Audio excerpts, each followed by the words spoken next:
Whoops, it looks like you got up several thousand years on the wrong side of the bed. For reasons you can't quite understand, you've just found yourself waking up in the days of ancient Greece with no way home and no idea what to do.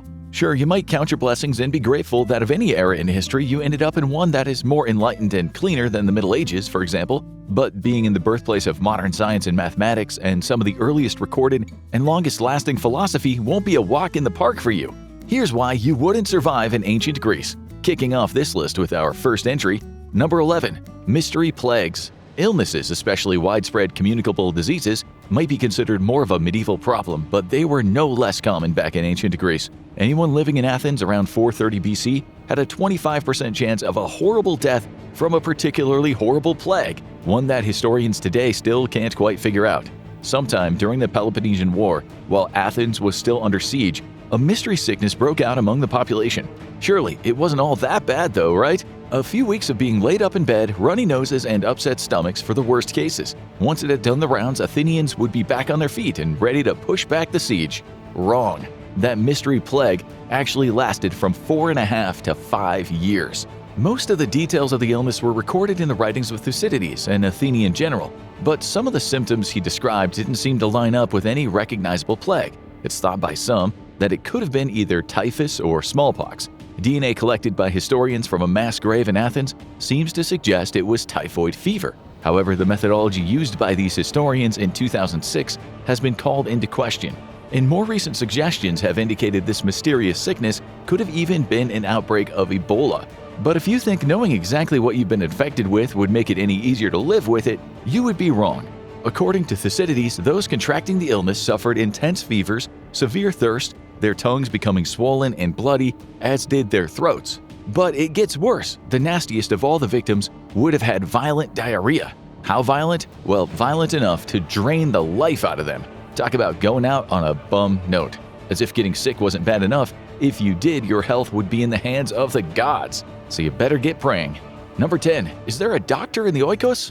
If you get sick, you might be thinking to yourself, well, at least I'm in a time period before the greed of the health insurance industry began restricting access to medicine, so surely that means any ailments that befall you will be easy enough to treat. And you're pretty sure that the ancient Greeks did a lot to advance our understanding of medicine, which means you're safe, right? Wrong. While the ancient Greeks did contribute significant advancements into the field of medicine, many of these didn't happen until pretty late in the game. For a lot longer, treating illnesses was something based entirely in belief rather than being considered a matter of science. But around the 5th century BC, Greek physicians began to shift their thinking. They started to see disease not as a divine punishment, but as the result of imbalances within the human body. If you came down with the flu, or something worse, before this time, then nobody would have much to offer you in the way of treatment. You would most likely get told that nasty migraine was just the whim of the gods. Maybe Zeus had chosen you to be his mortal amusement for the week, and he struck you down with an incurable disease just for a laugh. Even as ancient Greek medicine evolved toward a more scientific understanding, the belief in divine influence over illnesses never truly disappeared. While many Greek physicians sought tangible earthly causes and even cures, disease was still seen as a punishment or a test from the gods. No matter how advanced the treatments became, you were never fully beyond their mercy. Don't worry though, the ancient Greek gods were notoriously well-adjusted and not at all spiteful. If you fell ill in ancient Greece, your options were limited. Surely you could pray for divine intervention, but getting Zeus himself to fix you up? That was a long shot. He would probably just throw a lightning bolt your way and call it a day. Instead, many sought healing at the temples of Asclepius, the son of Apollo and Coronis, and the revered god of medicine. Here, hopeful patients took part in a sacred ritual known as an incubation, or temple sleep, believing that a night in the god's presence could lead to divine healing. Hopeful patients would visit the temple, perform some rites or sacrifices, and then sleep, waiting for a sign from the divine. The next morning, they would recount their dreams to the temple priest, who would then interpret the visions and either prescribe a cure or declare them miraculously healed. That's right, your health status wasn't based on symptoms or a diagnosis, but on whatever bizarre dream your subconscious decided to cook up that night.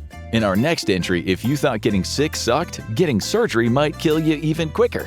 Number 9. Slice and dice. Leaving your health in the hands of temple priests and at the mercy of the gods' ever-changing moods was hardly reassuring when it came to your chances of survival. And it wasn't just illness you had to worry about, injuries were just as much of a roll of the divine dice. You see, while there were technically physicians and doctors back in ancient Greece, they weren't exactly qualified. Certainly not by today's standards. After all, who is going to be handing out medical licenses thousands of years ago? There weren't really any requirements for someone to advertise their services as a physician, other than just telling everyone they were a doctor. As long as you could claim it, that was all you really needed. Naturally, this meant that doctors and surgeons didn't really know what they were doing, and they certainly didn't know what they were cutting into or cutting out of their patients.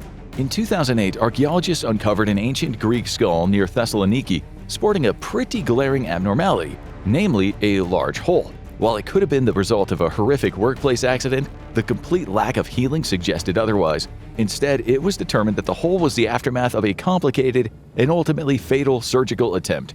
The patient? Well, that's you, or at least it will be if you ever suffer a serious injury or need surgery in ancient Greece. Going under the knife was a last resort, and for a good reason. Even with the decent iron tools available at the time, you were just as likely to die from the crude makeshift procedures as from the injury itself. The practice itself was known as chirurgia, which roughly translates to surgery, or more ominously, violent remedy. While Hippocrates was writing about surgical techniques as early as 400 BC, the Greeks still lacked the deep anatomical knowledge needed for truly successful operations. Hippocrates had the basics down, and Aristotle pushed Greek anatomical understanding further, but he also concluded that what gives the human body life is the soul. Sorry, Aristotle, could you point out on this diagram exactly where the soul is located? This is a medical emergency, and we'd really like to make sure we're cutting into the right place. Oh, never mind. Patient's no longer with us. Up next, pregnancy. The miracle cure that'll make everything so much worse. Number 8, childbirth.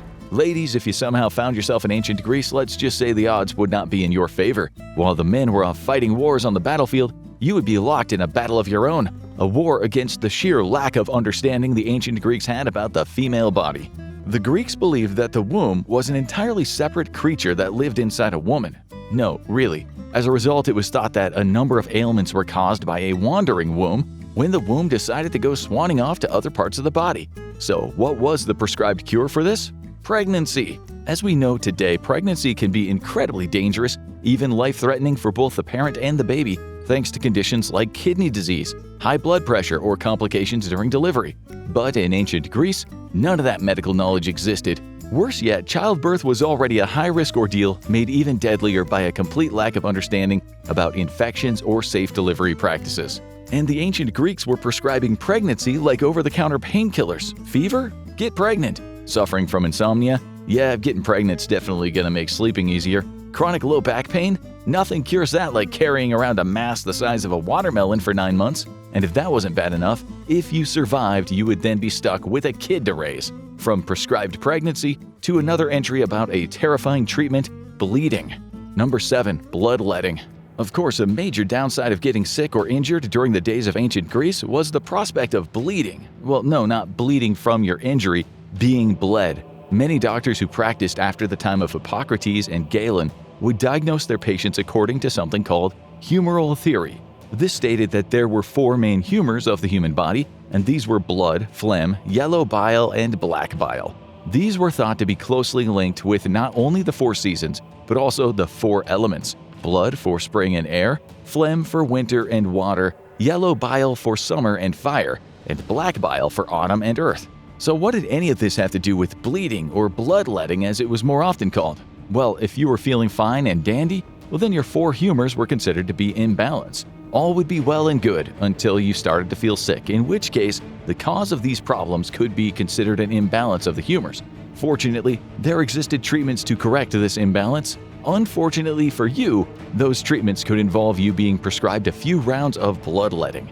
Believe it or not, having too much blood was a legitimate diagnosis in this ancient part of history. Imbalances of the humors were also treated by purging or making yourself throw up, or even weirder prescriptions like eating figs soaked in rose water or drinking olive oil to reduce your black bile. Not sure what would be worse, that or bleeding all over the place. Well, none of these treatments were exactly ideal. More often than not, they were just exhausting. They could actually weaken the patient to the point where their body was too frail to fight off infections. But hey, at least the humoral theory wasn't so widely accepted that it stuck around in medicine for centuries. Oh wait, it was? Until the 19th century? Never mind though, you're definitely not living that long anyway. Here's our next entry. There's more than 12 angry men and they're all here to sentence you. Number 6, justice, ancient Greece style. You might think that now that you're trapped in ancient Greece with a limited means of keeping yourself fed, stealing might be necessary for your survival. Well, you better be one heck of a master thief. Otherwise, you're just more likely to end up on the receiving end of some punitive ancient Greek justice. Law and the doling out of punishment for criminals was largely based on outrage. During a large portion of Athenian history, anger was often one of the deciding factors in how or why someone was convicted of a crime and punished. Anyone could accuse somebody of wrongdoing, with a staggering 96% of court cases boiling down to pure personal grudges. The legal system was less about justice and more about settling scores. So even if you plan on keeping your head down and staying out of trouble, good luck, because all it takes is annoying the wrong person, and suddenly you're on trial for who knows what. Cases brought before a court were less concerned with the crimes and more about getting mad at someone until everyone in the room disliked them. And no, that's not an exaggeration. Part of a prosecutor's job was to make the jury hate the defendant, or at least get them riled up enough to justify handing down a punishment. Unless you think you could talk your way out of this eye for an eye type of justice system, and you couldn't, you would likely end up dead. Speaking of, in our next entry, here are some of the wild punishments you could be facing. Spoiler alert, it's death. Number 5. Sentenced to death. Legal ramifications for your actions weren't just people getting mad at you. If you wound up in Athens during the 7th century BC, you would have been beholden to some of the most unforgiving laws in ancient Greek history. A series of particularly harsh laws were handed down by an aristocrat named Draco, who had something of a cruel streak to him. In fact, his laws were, well, draconian. Before then, laws had been about dispensing justice, allowing victims retribution against those who had wronged them. The ancient Greek elite, especially wealthy landowners, weren't exactly thrilled about the idea that someone of lower status might be entitled to those pesky little things called rights. So Draco wrote up his series of laws to take away earlier methods of offering justice and instead came up with rules that favored the rich. And according to Plutarch, a lot of his solutions were just killing people as a means of punishment. Murdering someone else? Well, that lands you with a death sentence. Acting sacrilegiously? Yeah, that too. What's that, you stole some fruit because you were starving? Too bad, you're dead now. Oh, you thought you could loiter? Big mistake, buddy. The courts find you and the price is your life. Paying with your life for a crime is one thing. But in our next entry, let's find out what happens if you give up your life to be a soldier. Number 4. Call to arms. Let's face it, you are probably not the fighting type, and for those of you who think that you'd slot right in with the Spartan warriors from 300, well, congratulations, you're exactly the kind of self-delusional person most likely to end up with an enemy sword lodged somewhere you really don't want it.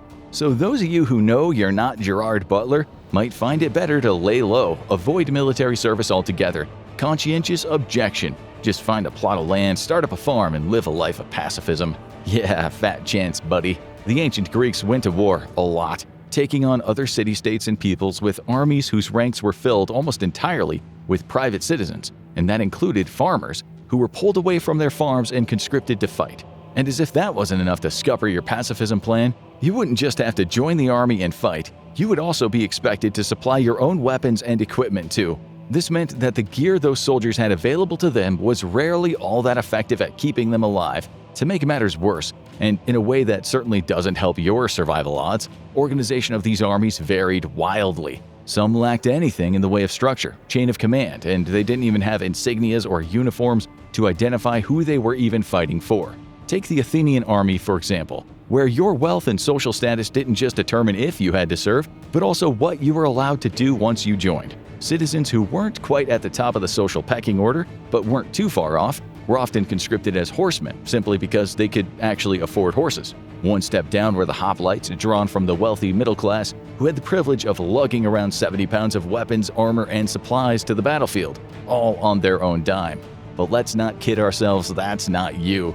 You'd more likely be a lower-level grunt, a pawn, or possibly even an oarsman.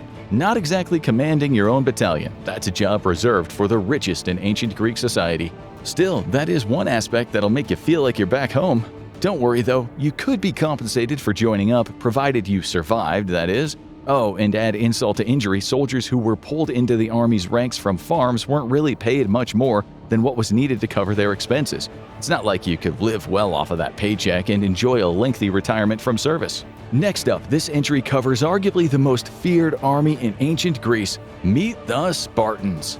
Number 3. This is Sparta. If you're a Zack Snyder fan and haven't yet sought treatment for that lifelong head injury, you're probably hoping to end up in Sparta, the most heavily militarized city-state in ancient Greece. Famously, during the heart of their power at around 404 BC, Sparta had no wall surrounding their city. They were that confident in the power of the Spartans to defend them. But here's the sad reality. Snyder's Spartans have next to no basis in reality, and life in Sparta was brutal enough to break an average person. And they don't come more average than you. Most of what we know about Spartans actually comes from their enemies, so it's still widely debated how much of it is exaggerated. But it's thought that Spartan boys were turned over to the state at the age of 7 and trained for military service. They weren't even given much in the way of supplies either, and they were expected to survive hunger and the cold without any assistance. They were even encouraged to steal what they needed beyond the basic necessities. So since you can't live without food or resist hypothermia, you're not going to likely make the cut. Literally, if you weren't up to the challenge, you would be killed. And there is no exception made either. The Spartans weren't above killing their own infants if they didn't think they had what it takes, so they would be highly unlikely to spare you. And if you think you could better your chances by avoiding Sparta altogether, well, good luck if you end up in one of their neighboring city-states. When their bloody militaristic force began to rear its head, the Spartans turned their neighbors into slaves. If that's how they treated their neighbors, you definitely don't want to find yourself on the opposite side of these sadistic Spartans in battle. Spartans are scary, sure, but you know what's even scarier? An enemy that nobody can even identify. In our next reason you wouldn't survive ancient Greece: mystery pirates. Number 2. Sea peoples. Depending on where you land in ancient Greece, you might have more than just war and disease to worry about. You could also have pirates rampaging across the region. Around 1177 BC, several ancient civilizations, including the Egyptians, Babylonians, Minoans, and Mycenaeans, were hit by waves of violent attacks. In a letter by Hammurabi, the following was written: "Behold, the enemy's ships came, my cities were burned, and they did evil things in my country. Cities were sacked, buildings were burned, even trade routes were targeted and eventually had to be abandoned." So who was responsible? Historians aren't entirely sure, but these interconnected civilizations were targeted by seemingly the same group of vicious raiders, known as the Sea Peoples. Their exact origins remain a mystery, though that could just mean everyone at the time did know and no one bothered to write it down. Either that or they simply killed every witness. These so-called Sea Peoples tore through Egypt and the Mediterranean for centuries, leaving a trail of destruction in their wake. Entire cities were wiped out, settlements pillaged, and then they'd just vanish as quickly as they arrived. So if their warships landed near your city or village, well, let's just say your odds of living to tell the tale weren't great. After all, apparently no one else did. And in this entry, if you thought you had any chances of survival left, you don't. Number 1. Drought. Even if someone dodged war, mystery plagues, pirates, and the ever-so-reliable chisel-to-the-head headache cure, you still wouldn't make it in ancient Greece. Why? Well, because like everything else, civilizations eventually collapse. While the Sea Peoples were busy reducing cities to rubble, something even deadlier was at work. A 300-year-long mega drought slowly choked the life out of entire civilizations, including the ancient Greeks. It's believed that this devastating drought is what set the Sea Peoples on their murderous rampage to begin with. Desperate to survive, they pillaged any civilization they could, seizing whatever food and water they could find. The mega drought caused widespread crop failure, and famine caused a number of people to starve to death. Mass migrations took place, with thousands leaving their homes in order to search for safer places to live, with more access to clean water and fresh food, a move that only led to conflicts. Ancient Greece relied heavily on agriculture, a livelihood deeply tied to environmental stability. But when climate shifts, though not as extreme as today, began to take hold, farming became increasingly unsustainable. Crops struggled under prolonged changes in weather, and food supplies dwindled. Worse yet, no one at the time truly understood what was happening. Kings may have recorded the effects they saw firsthand, but with these shifts unfolding over generations, there was no way to predict just how devastating the consequences would be. And who do you think bore the brunt of the drought, famine, and the starvation that eventually tore down ancient Greece? Yup, you guessed it. It was the ordinary everyday people just like you. How long do you think you would last in ancient Greece? Would you thrive as a Spartan warrior or tap out the moment a doctor suggests a chisel-to-the-head cure? Let us know in the comments. Now go check out why you would not survive 24 hours in ancient Egypt, or click on this video instead.